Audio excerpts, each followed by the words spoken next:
बच्चों, हिंदी व्याकरण का आज दूसरी क्लास है और इसमें हम आज हिंदी व्याकरण का पहला भाग पढ़ाने जा रहे हैं। और हिंदी व्याकरण का पहला भाग है वर्ण विचार। इसे इंग्लिश में ऑर्थोग्राफी कहते हैं। अब वर्ण विचार क्या है, सबसे पहले इसके बारे में हम जानेंगे। हिंदी व्याकरण का यह पहला भाग है। इसे पढ़ने से हिंदी वर्णमाला के अक्षर के आकार, प्रकार, उच्चारण तथा इसके मिलने की रीतियों का ज्ञान हो जाता है। इसे वर्ण विचार कहते हैं। इसे हम वर्ण विचार कहते हैं। हिंदी वर्णमाला में 52 अक्षर हैं। हिंदी वर्णमाला में 52 अक्षर हैं। और फिर तब हम अक्षर के बारे में जानेंगे। तो वर्णमाला से हिंदी व्याकरण का गहरा संबंध है, इसलिए कि बच्चे सबसे पहले जब तक वर्ण को नहीं सीखेंगे तब तक उसको शब्द का सही ज्ञान नहीं हो सकता है। इसलिए वर्णमाला का अध्ययन करना, वर्णमाला को जानना बहुत ही जरूरी है। अब हिंदी व्याकरण से एक प्रश्न पूछा जाता है, छोटा सा प्रश्न, कि वर्णमाला क्या है। वर्णमाला को इंग्लिश में अल्फाबेट कहते हैं। तो हिंदी वर्णों के क्रमबद्ध समूह को हम वर्णमाला कहते हैं।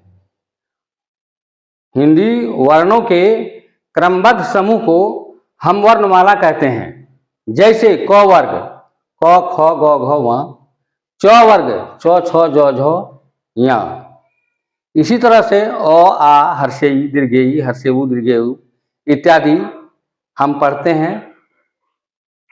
तो इस तरह वर्णों का जो एक क्रमबद्ध समूह है, इसको हम वर्णमाला कहते हैं। इसे इंग्लिश में हम अल्फाबेट कहते हैं। जब हम वर्ण का आकार को जान जाते हैं, आकृति को जान जाते हैं, फिर उसको लिखने के लिए जान जाते हैं, फिर उसके प्रकार को जान जाते हैं, फिर उसको पहचानने के लिए एक एक करके जान जाते हैं, तब हमको शिक्षक जो है शब्द की ओर ले जाता है। किसकी ओर ले जाता है? शब्द की ओर ले जाता है। तो सबसे पहले अब हम वर्ण के बारे में जानेंगे कि वर्ण है क्या। इसके बारे में जानेंगे थोड़ी देर बाद। अब बच्चों, वर्ण क्या है, सबसे पहले हम इसके बारे में जानेंगे। तो वर्ण के बारे में कहा जाता है कि यह भाषा की सबसे छोटी मूल ध्वनि है, सबसे छोटी इकाई है। इससे और कोई छोटी इकाई वर्ण या अक्षर का नहीं हो सकता है। वर्ण का या अक्षर का नहीं हो सकता है। इसको इस तरह परिभाषित करेंगे, भाषा की सबसे छोटी मूल ध्वनि जिसका खंड या टुकड़ा न हो उसे वर्ण या अक्षर कहते हैं। इसे इंग्लिश में लेटर्स कहते हैं और उर्दू में इसको हरफ कहते हैं। जैसे अ, आ, क, च आदि। और तुमको हम वर्णमाला में ही बता चुके हैं कि हिंदी वर्णमाला में 52 अक्षर होते हैं। कितने अक्षर होते हैं? 52 अक्षर होते हैं। तो अभी हम अक्षर के बारे में बोल रहे हैं कि अक्षर क्या है, वर्ण क्या है। तो भाषा की सबसे छोटी मूल ध्वनि जिसका खंड या टुकड़ा न हो उसे हम वर्ण या अक्षर कहते हैं। इंग्लिश में इसको लेटर्स कहते हैं और उर्दू में हरफ कहते हैं। उर्दू में क्या कहते हैं? हरफ कहते हैं। जैसे अ, आ, क, च आदि। अब वर्ण के कितने भेद होते हैं? तो वर्ण के प्रमुख 2 भेद होते हैं।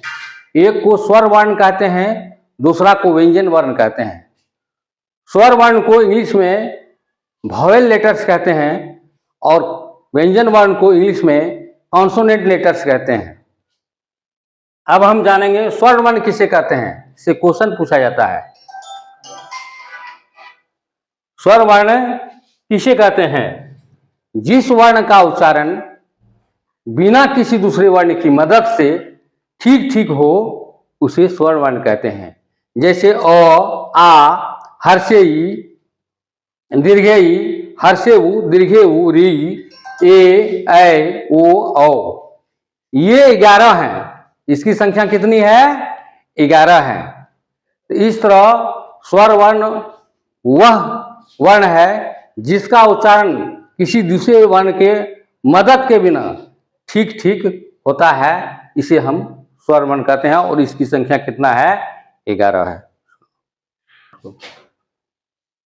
बच्चों, एक प्रश्न व्याकरण में पूछा जाता है, मात्रा क्या है? मात्रा क्या है? तो मात्रा के बारे में यह कहा जाता है, स्वर वर्ण के प्रतीक चिन्हों को मात्रा कहते हैं। स्वर वर्ण जो हम पढ़ते हैं, इसका जो प्रतीक चिन्ह है, इसको हम मात्रा कहते हैं। जैसे हम यहाँ लिखे हैं अ जोड़ अ बराबर आ, इसके बाद हर्षे ई लिखे हैं, दीर्घे ई लिखे हैं, हर्षे उ लिखे हैं, दीर्घे उ लिखे हैं, री लिखे हैं, ए लिखे हैं, ऐ लिखे हैं, ओ लिखे हैं, औ लिखे हैं। अब आ का प्रतीक आकार है, हर्षे ई का प्रतीक हर्षिकार है, दीर्घे ई का प्रतीक दीर्घिकार है, हर्षे उ का प्रतीक हर्षुकार है, दीर्घे उ का प्रतीक दीर्घुकार है, री का प्रतीक री है, ए का प्रतीक ऐकार है, ऐ का प्रतीक ऐकार है, ओ का प्रतीक ओकार है और औ का प्रतीक औकार है। इसी तरह अक्सर परीक्षा में 1 नंबर का वर्ण विशेष पूछे जाते हैं, चाहे वो मैट्रिक का एग्जामिनेशन हो या इंटर का एग्जामिनेशन हो। जैसे हम पानी लिखते हैं, शब्द है, पानी शब्द है, इसका वर्ण विच्छेद करना है, तो इसका वर्ण विच्छेद ऐसे करेंगे, प हलंत जोड़ आ से हो गया पा, 9 हलंत जोड़ दीर्घेई, क्या हो गया? पानी। इतने वर्णों के मिलने से पानी शब्द बना है।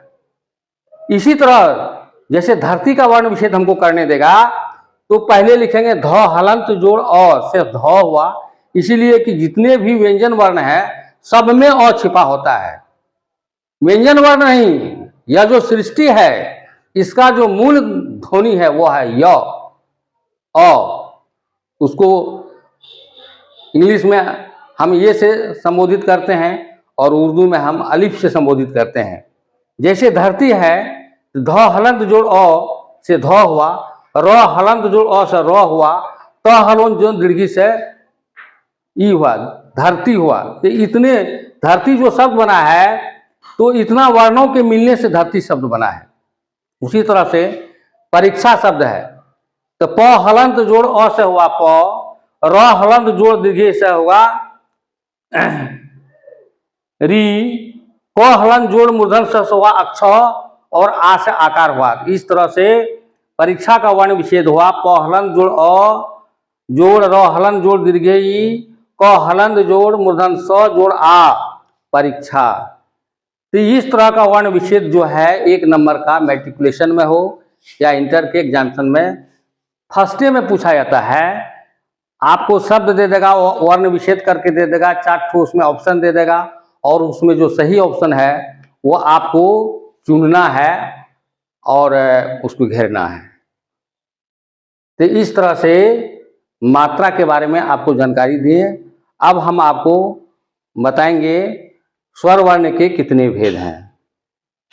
तो बच्चों, अब फिर प्रश्न पूछा जाता है, स्वर वर्ण के कितने भेद होते हैं? स्वर वर्ण के कितने भेद होते हैं? तो स्वर वर्ण के प्रमुख 3 भेद होते हैं। स्वर वर्ण के प्रमुख 3 भेद होते हैं। पहला होता है हर्ष स्वर वर्ण। जिस स्वर वर्ण के उच्चारण में, जिस स्वर वर्ण के उच्चारण में एक मात्रा का समय लगे, मैंने थोड़ा सा समय लगे, उसे हम हर्ष स्वर वर्ण कहते हैं। जैसे अ हुआ, हर्षे ई हुआ, हर्षे उ हुआ, री। इसके उच्चारण में बहुत अल्प समय लगता है, बहुत थोड़ा समय लगता है।